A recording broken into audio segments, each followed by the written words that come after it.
lang natin ulit ang nakasalalay dito. Tournament life para sa Smart Omega at para naman sa Aurora Gaming ang kanilang upper bracket run para sa playoffs. Magsisimula na ang laban. Ano ba pwede nating ma-expect sa maagang tagisan natin dito, Tina?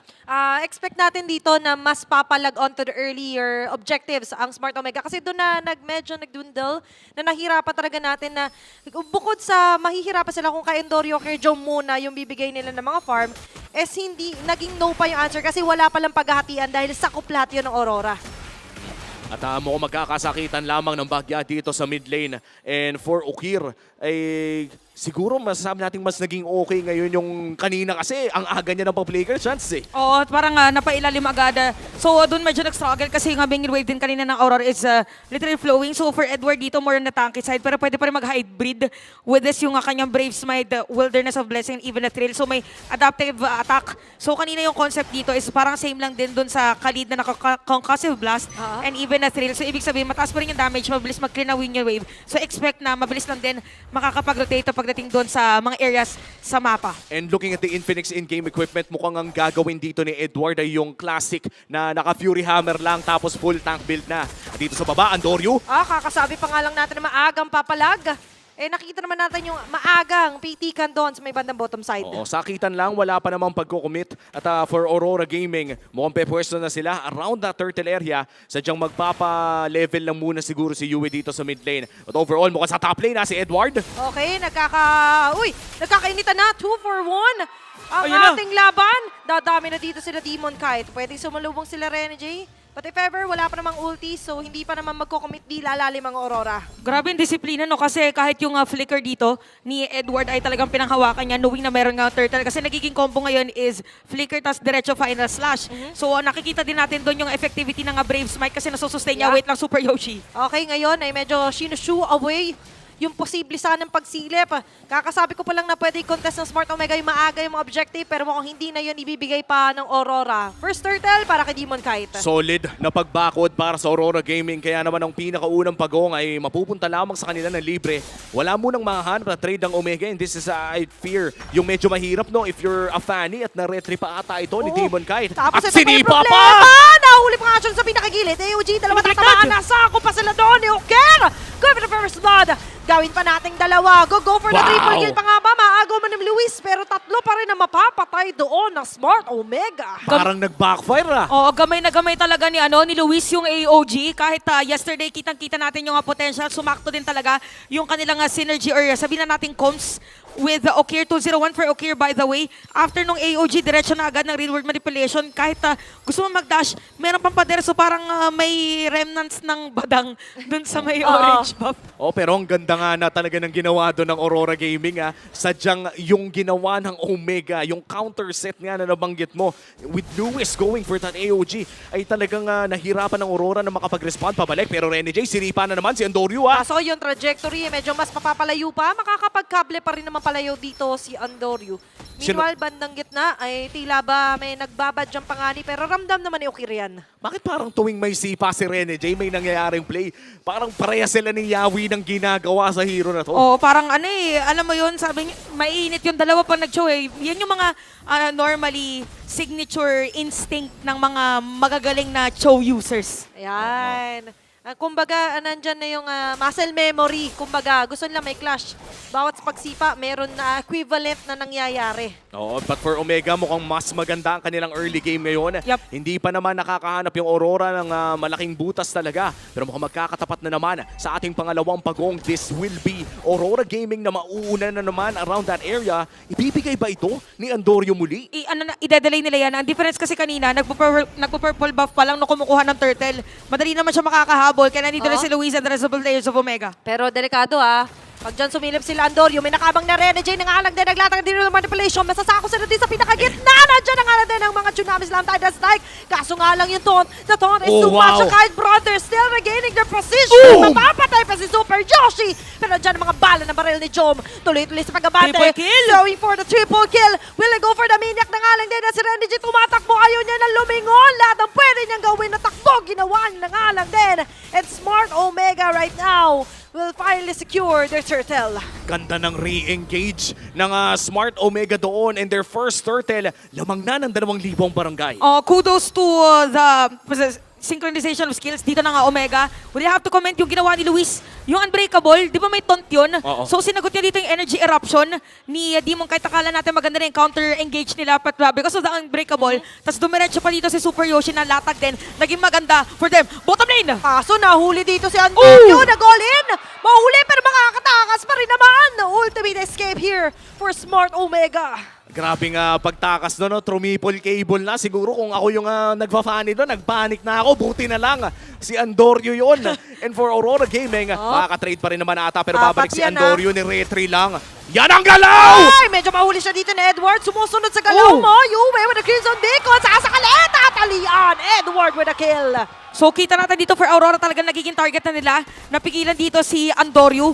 Ang maganda naman naging movement for Omega dito is since namatay nga si Andorio, nag-clear agad sila sa may middle lane para hindi mapuntahan yung purple buff nung Fanny nila. Naging trade for Omega is the turret doon sa may top lane. Pero umiiwas muna yung Aurora doon sa mga teamfight kaya nakafocus sila doon sa may bottom lane. Grabe yung predictive final slash no? Yung tipo na lumilipad. Tapos as you said, Chantel, nakakuha pa nga ng dagdag na objectives ang Aurora Gaming doon sa may bandang ibaba. Pero kung titignan natin ang ating gold leader sa atin ng BPI, ay magkatikit lamang si Jome at si Domengkite. Pero nangunguna pa rin ang barangay. Oo, tsaka naging maganda yun para kay kanina, kay Jome yung kanyang triple kill.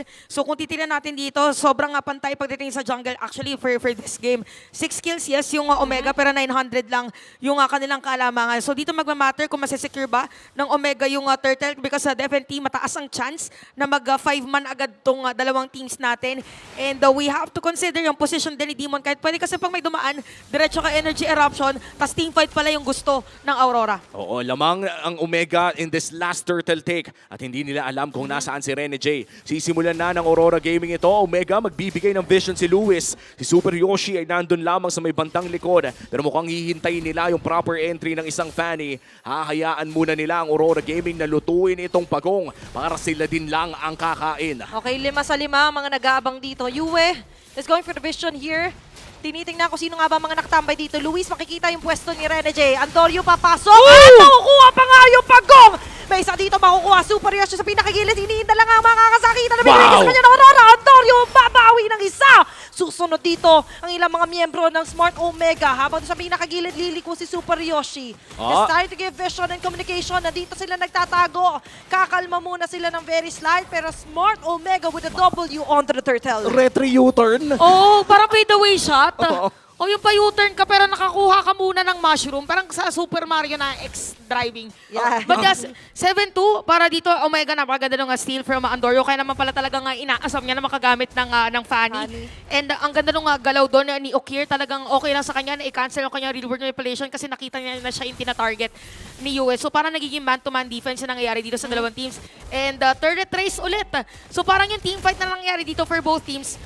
Pagka meron lang big objective like the turtle, yung Lord, kasi nag-iwas mo na talaga sila! Ako, nandun na nga lang Rifarda Slash. Kaso nga lang hindi yan na para ma-show away siya. Grabe naman yung mga pananag-aasado ni Andorio, hit and run. Oo, pag 2v1 Fanny at wala talagang hard crowd control, hindi yun magiging sapat para iligtas ang iyong kakampi.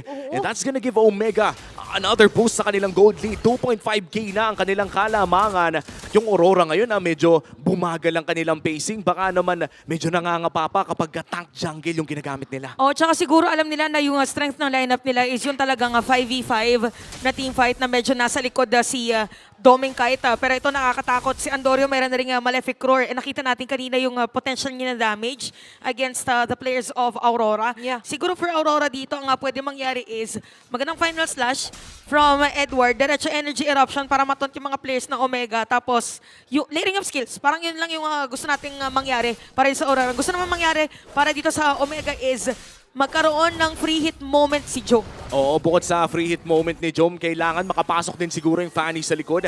They do have the space creation Nasalubong. tools na nandyan. Pero si Rene Joe, J! Naku, nakuha ni Rene J. Pinaka-perfect target. Kaso makakaatas pa rin naman ang flicker. Sa pay-final sa si Edward, si Joe pa rin talaga ang tinitin na sunod na nga lang din nila. Tatargetin din na sila Super Yoshi na mapapabagsak lang din naman ni Domengkite. And Luis as well, giving the double kill to Domengkite.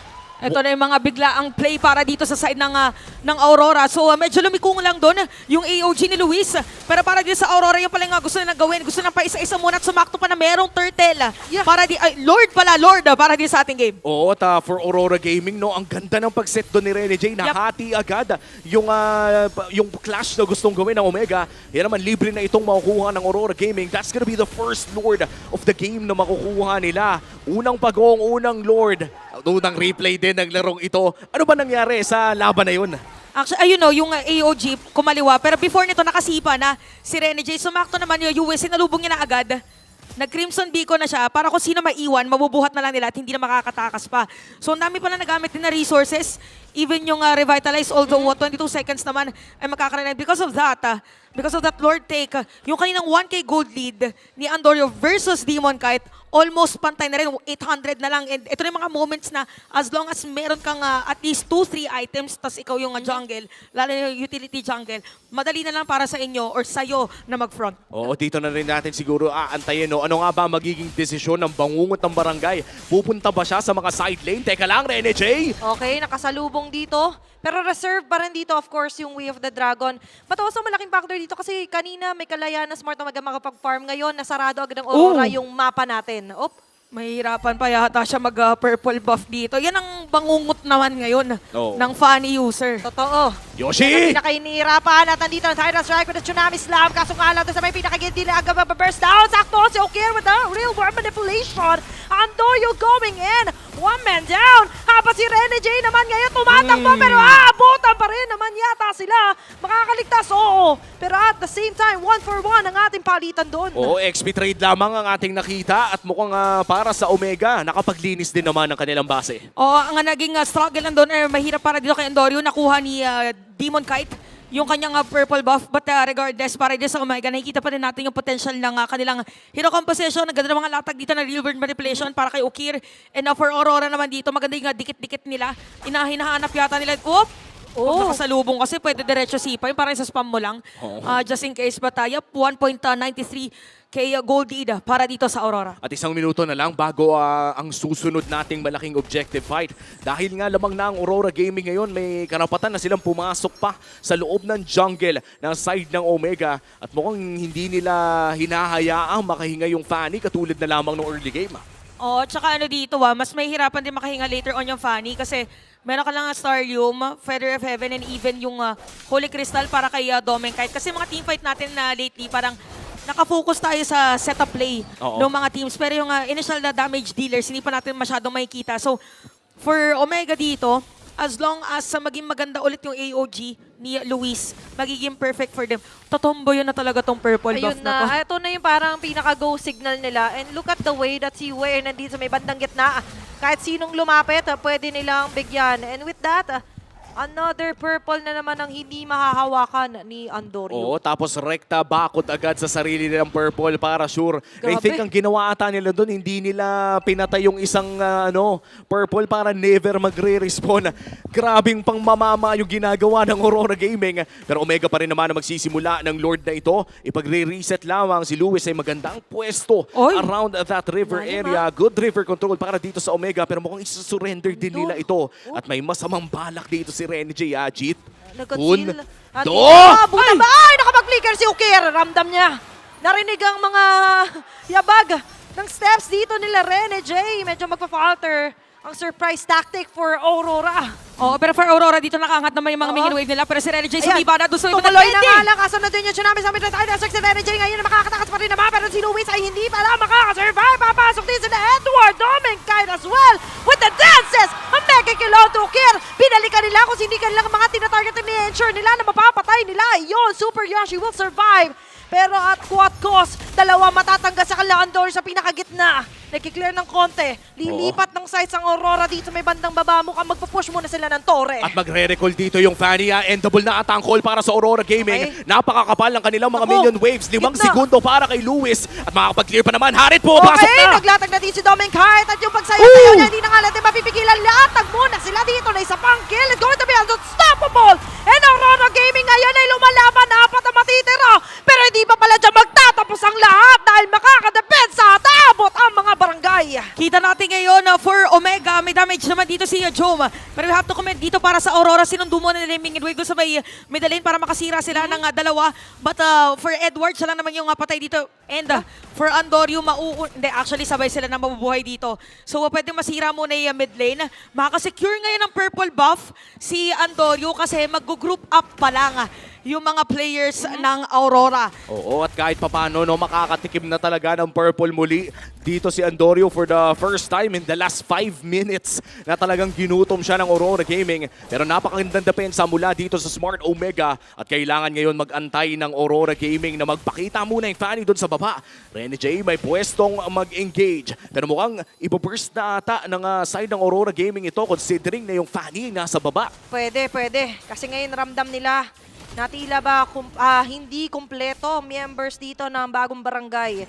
Meanwhile, for Aurora, mas gusto nila disciplined, mas gusto nila sigurado, mukhang i-reset paunti-unti yung Lord. Oh, mukhang 5v5 pa lang ating makikita dito, no? Oh, grabe din yung yung control ng Aurora kasi kanina meron kang isang minion tsaka cannon sa may middle lane pero dinapensahan pa rin nila kahit isang hit na lang sana yung Torre sa gitna. Pero ito ginagana for Omega, nakasira sila or nakapag-angat sila ng mga minion wave. So mas flowing yung minion nila although mas makunat yung mga minions dito ng Aurora Sige. pero kailangan muna yata talaga nila mag-clear ng mga minion wave. Sila Ikot. din sila sa magina. Ayan na naman, target na naman ng isa. Si Jom yata medyo madadala dito. Monster kill para dito kay Demon Kite. At habang sumasayaw-sayaw doon sa pinasaman force, matatanggal na rin pala si Andorio. Demon Kite with again and another kill. Bless the Lord.